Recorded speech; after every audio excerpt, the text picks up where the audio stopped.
রিমান্ডে থাকাকালীন আমার সাথে কথা বলার জন্য বিশেষ শাখা এসবি থেকে লোক এসেছিল। এটি কিন্তু কোনো গুম অবস্থায় ছিল না। এটি ঘটেছে মামলা হওয়ার পর, যখন আইনত রিমান্ডে নেওয়া হয়েছিল। উল্লেখ্য, এসবি এর লোকেরা জানত না আমি কে এবং কেন আমাকে আটকানো হয়েছে। তারা মূলত আমার প্রোফাইলিং করতে এসেছিল, অর্থাৎ আমার সম্পর্কে তথ্য সংগ্রহ করা এবং আমার কার্যক্রমের একটি ধারণা তৈরি করা। আমার তখন প্রধান কাজ ছিল এসবি এর সামনে নিজেকে যতটা সম্ভব নির্দোষ ও রাজনৈতিকভাবে সঠিক প্রমাণ করা।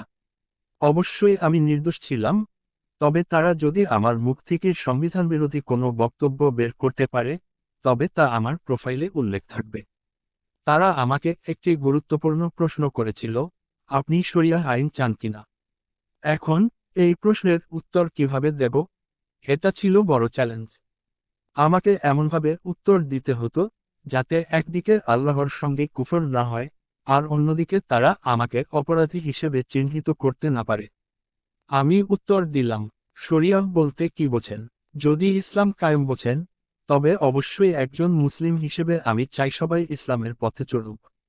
ইসলামের আইন মেনে চলা আমাদের জন্য ভালো।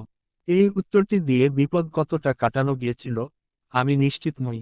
কারণ যদি বলতাম আমি শরিয়া চাই না, তারা সেটি গ্রহণ করত না।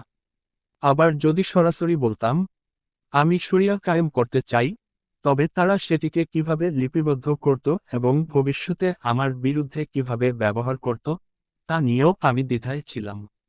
ডিপ্লোমেসি ও তাওরিয়া। এমন পরিস্থিতিতে ডিপ্লোমেসি করা অত্যন্ত কঠিন। আল্লাহর সাহায্য ছাড়া এটি প্রায় অসম্ভব। কোরআনে বলা হয়েছে, তোমাদের টুকরো টুকরো করলেও শিরক করো না। তবে বাস্তবে কৌশলগতভাবে কথা বলতে গিয়ে ভুল হতে পারে। হয়তো আল্লাহ মাফ করবেন। ডিপ্লোমেসি এমন একটি জায়গা যেখানে ফাইটিংয়ের চেয়ে অনেক বেশি দক্ষতা এবং ধৈর্যের প্রয়োজন। সরাসরি যুদ্ধের ময়দানের চেয়ে রাজনীতির মাঠ অনেক কঠিন। একদিকে বছরের পর বছর ধরে জেল জরিমানা, অন্যদিকে তাদের জুলুম এবং কুফর মেনে নেওয়ার চাপে সঠিক সিদ্ধান্ত নেওয়া চ্যালেঞ্জিং। তাওরিয়াহ বা রুখসুত গ্রহণ করা এক ধরনের কৌশল। কখনো পতাকা নত রাখতে হয়, কখনো খিলাফত বলার বদলে সালতানাত বলতে হয়, এমনকি জাতীয়তাবাদী রং লাগাতে হয়। কিন্তু এর সীমারেখা অবশ্যই ঠিক রাখতে হবে, কারণ কাফিররা কখনো পুরোপুরি সন্তুষ্ট হয় না। ইতিহাস থেকে শিক্ষা। স্পেনের পতনের সময় বলকান জয় হচ্ছিল।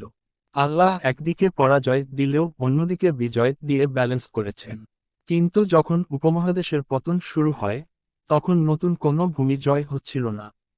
ফলে আমরা ধীরে ধীরে সব হারাতে থাকি। কৌশলগত নির্দেশনা।